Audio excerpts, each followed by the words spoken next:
YouTube, what's going on? With another video here. So this is from the last video. This is a house that I made. This is a house made of styrene, which is basically just modeling plastic sheets. So I made the house and then the diorama for the house, and in selling a few of my dioramas on eBay, it's generated a little bit of interest. I've had a few people reach out to me. This one actually sold. I need to ship it out, so I'm doing one last little video here before I do ship it. But I also was commissioned for another build. And if any of you are watching this that have reached out to me, I know there's one or two others that are wanting to get something done. I will get to you eventually. I'm almost done. I'm almost caught up. I'm probably a week or two out, and then I can start entertaining the next project. But this next one is a 3D printed house.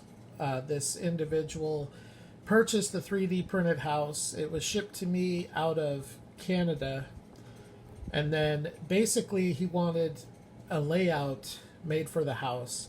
Now when I received the house, I messaged him because it's 3D printed and it's essentially a resin, and I told him, I'm like, the house really needs to be painted. So I went ahead and painted it.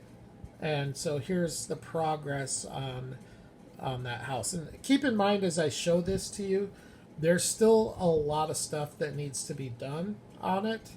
So, but this is where I'm at so far. He did request an RV pad on the side of the house. This is the house. Really cool 3D printed house. Actually, I have it right here. This is the company. This is not a paid sponsorship, but this is where he ordered it from. And it is 1:64 scale. The garage door does open. You have to take the roof off of it, and you can slide the garage door out of it. So you can finish the garage if you want to. And you can do, if you want to photograph your cars, you can do some pretty decent looking garage pics. And when the roof is off, it allows you to get the lighting that you need to do that. The garage door, those are open windows. I told him that if it were my house, I would close it off. So I did make a piece. It's not attached, as you can see. That's why it's sitting so far back, because it's just leaning up against it. And then the windows on the house have to be added. It does not it does not include the windows. So basically for that, you just take your green light packaging, cut some windows out, and install them. The house is kind of cool because the inside of it is finished. Like actually right inside here is a bathroom with a toilet. This is a living room that has a sofa.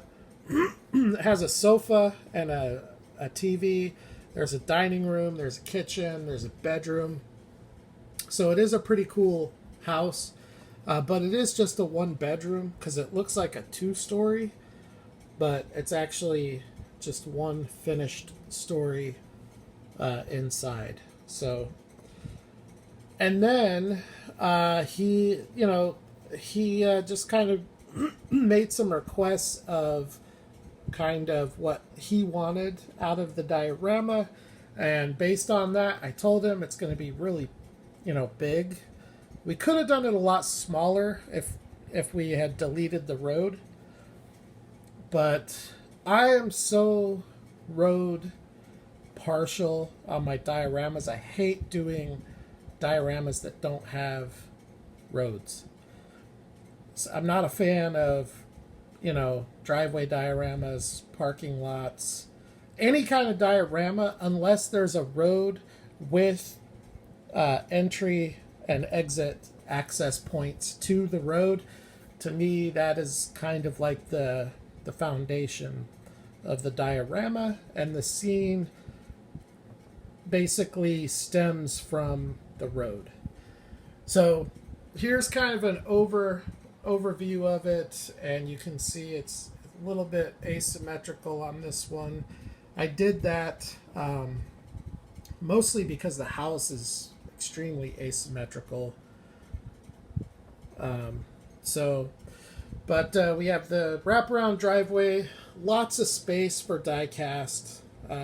Whoever lives here can certainly entertain some 1:64 scale people. And if that's not enough, there's more parking over here on the side of the house. Now, I am in the process of making a fence with a gate. There will be a fence that goes around for the backyard. And obviously, I've got to add trees and more bushes and stuff like that. So there's still a lot to do, but this is the progress. And as far as the road goes, I like it. I like it a lot. It looked awesome before I weathered the lanes. And after doing that, I kind of felt like I was starting to regret it. But as I look at it here, I think it looks really good. Especially in this lighting. I think that's a pretty convincing roadway. And so that's basically it. So this, you can see here, I've got to frame up the side too. That's going to be the last thing I do. I double stacked this one because of the size and the weight. I just wanted more rigidity. So it is double stacked, but it's going to look awesome when it's done, and I hope he's happy with it. And this one here, I love this diorama. This is my favorite diorama that I've ever made because I made the entire thing from scratch. Took me a lot of time, and I'm really proud of this one. Even got my little signature on the sidewalk there. Not sure where I'm going to sign this one. There's really no place to sign it other than... I don't know. I might sign the RV pad. Or, just a small spot behind the fence, or maybe underneath the house, because the house on this is not going to be attached. It's not going to be glued down or anything like that. Now, this is AK Terrain's asphalt. This is AK Terrain's concrete. And then basically I just taped everything off to make the foundation for the house. And then I'm going to ship the house separate from the board just to ensure that everything gets there with as minimal damage as possible. And that's basically it. But yeah, these AK Terrains products, I have the beach sand and the desert sand. I'm not a big fan of those. But the asphalt and the concrete are, you can see here the results. And this is just one way of doing the concrete. I haven't worked with the concrete all that much, so I'm not, every time I use it, I learn a little bit more. But I should have done some expansion joints, but I just wasn't feeling it on this project with this style of driveway. But I have done a ton of roads, and I've tried quite a few different methods of making the road with the AK Terrains material.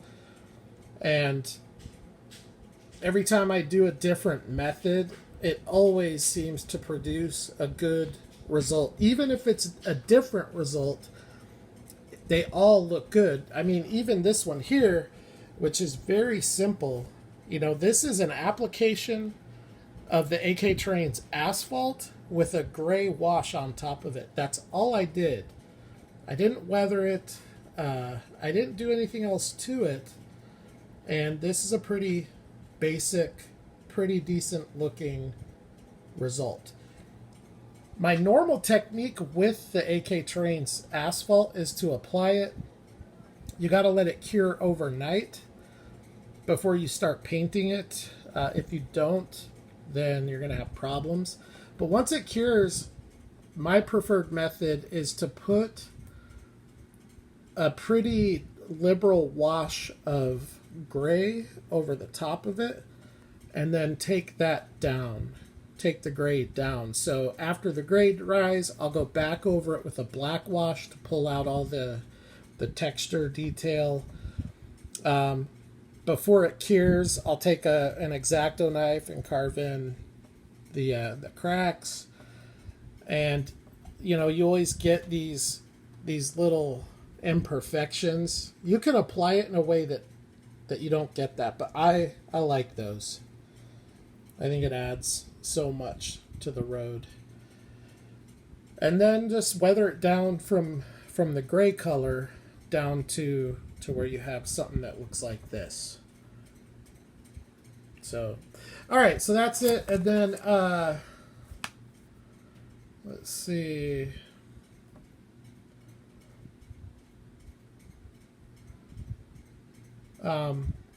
I know I haven't talked a lot of diecast on the channel lately, but I did get something today. I normally don't purchase Johnny Lightning. I don't really care for Johnny Lightning. But there aren't a lot of mid-sized trucks in the scale. And this one, I have to admit, looks pretty decent. I really wish the new toolings that Johnny Lightning is doing, I really wish that Auto World would have taken all of them. All the ones that Auto World is doing, I wish Johnny Lightning would have done, except the Dodge Caravan. And all the toolings that Johnny Lightning is bringing out, I wish Auto World would have done, such as the this one, the RX-7, the FJ Cruiser. And it's just, I don't know, I find it weird that Round 2 is bringing these castings out under the Johnny Lightning brand.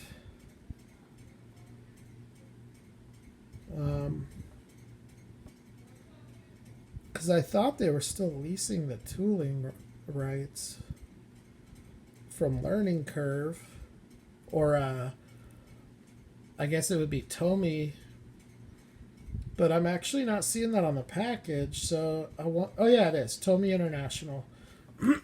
So, Tomy International acquired Playing Mantis for the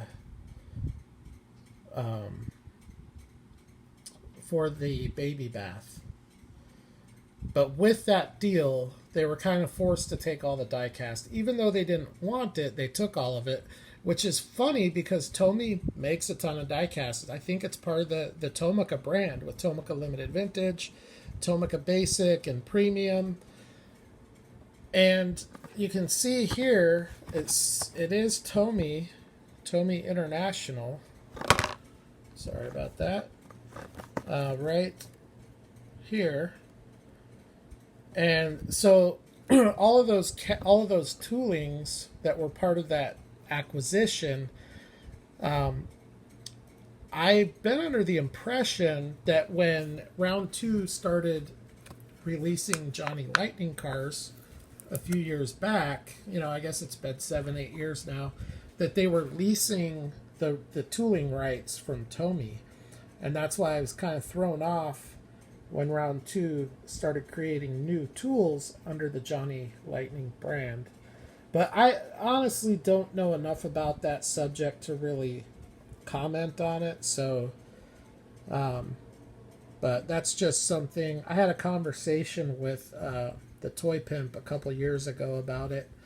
And he is one of the most knowledgeable people out there when it comes to diecast cars. He's been in the hobby since the mid-90s. He's worked for... I want to say he worked for Johnny Lightning at some point. I don't remember. I think it was Playing Mantis era, before Learning Curve. and he's been in the auto industry, so he knows a lot about diecast. And we talked about that a little bit, but we don't know. He might know, but I think at the time we were just kind of speculating. But this is a 1983 Ford Ranger. It's just an awesome looking casting. I love the wheels, although what I don't like about the wheels is that they are 3-piece wheels. So for me, if I were going to lift this, I wouldn't be able to do it with these wheels, at least not with my method of doing it. But it's not really liftable with my method anyways. So, and the reason I have the S10 out in the other house is because these are the two, domestic mid-sized trucks. The S10 and the Ranger. Of course, back in the 80s you had the Tacoma, or I guess it wasn't a Tacoma at that time, but you had the Toyota, and I'm sure there were some others, but these were the two main trucks. And when it comes to these two castings, I'm just not a fan of a lot of the green light stuff. The stance on their stuff is just wrong. It just doesn't look right. And the wheelbase, this particular release looks okay because of the wheels and tires. And I think the black rocker panel kind of hides a lot of the cosmetic flaws. This has a ton of cosmetic flaws as well. I'm going to see if I can switch up the lighting here. Starting with that front. If you look at how close the tire is to the fender, it's just not centered in the wheel well. Something like that should never happen. And I don't think that's a quality control thing either, because they all look like that. I think that's a design issue. And then something that we're seeing with all the brands, Auto World included, Auto World, although a lot less with Auto World, but definitely with Greenlight and Johnny Lightning, is these, and M2. M2 is maybe worse than any of them, is the offset or bed tilt. Because the bed, like an actual truck, it is a separate piece bed. And you can see how bad this one is with that gap. So that's extremely frustrating, but the fit and finish of the car looks great. And that's just round two doing their thing.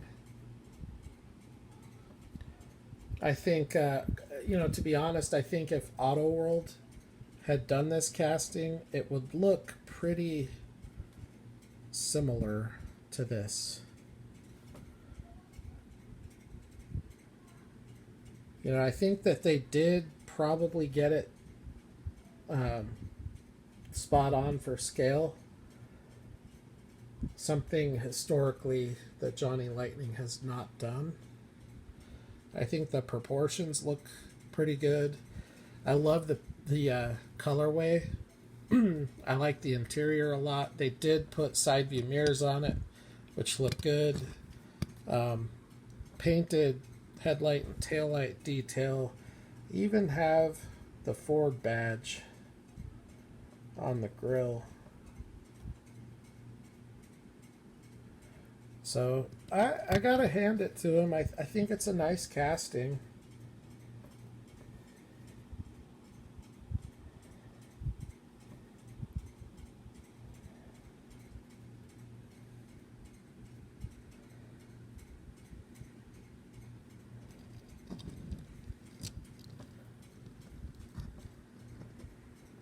He's coming to the party. So that's basically it.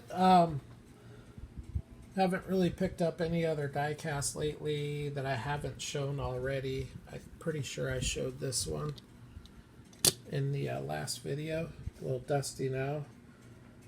But this is a Para 64 first gen MR2 wheel swapped. And then, I don't know if I showed this one or not. This, you know, every brand is doing this one now. I mean, you've got Inno64 that started it off, and then after that, Hobby Japan. Hobby Japan did it, and someone else. I'm missing someone. And then this is. Let me take a look. This is GCD.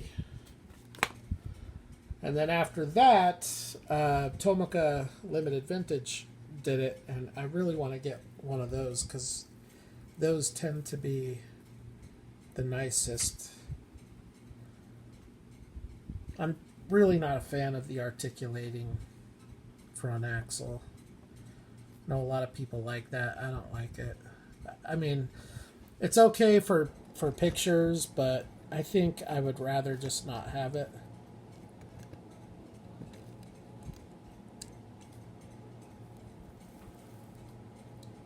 But cool looking. So, anyways, that's basically it. Would love to get your thoughts. Keep in mind that this diorama, there's still a ton of stuff to do with the fencing and the trees, all of that good stuff. But it is sold, so commission build sold, already has a home, and this one is also sold. So if you are interested in purchasing a diorama, just keep your eyes on eBay. I can't make them, you know, fast enough to keep up with what people want, but I think going forward I'm probably not going to do commission builds as a general rule. There's one exception to that, one guy that's kind of been waiting on me, but after I get that one done, I'm just going to do freestyle, building them, listing them on eBay. I think that's just the way to do it. But I am glad that I did this diorama because it's been a learning experience, and I think it's going to be a really cool layout that I otherwise would not have made. So anyways, thanks for checking out the video. I'll holler at you guys later on sometime. Hopefully I'll pick up some new diecast and maybe do a video on that, or on the next diorama, because while I have slowed down with the diecast, I've sped up quite a bit with the layouts. Now that I'm selling them and getting a decent amount of money for them, I'm going to continue doing that. But more than anything, just because I enjoy doing it. So, but I'll talk to you all at the next video. So take care.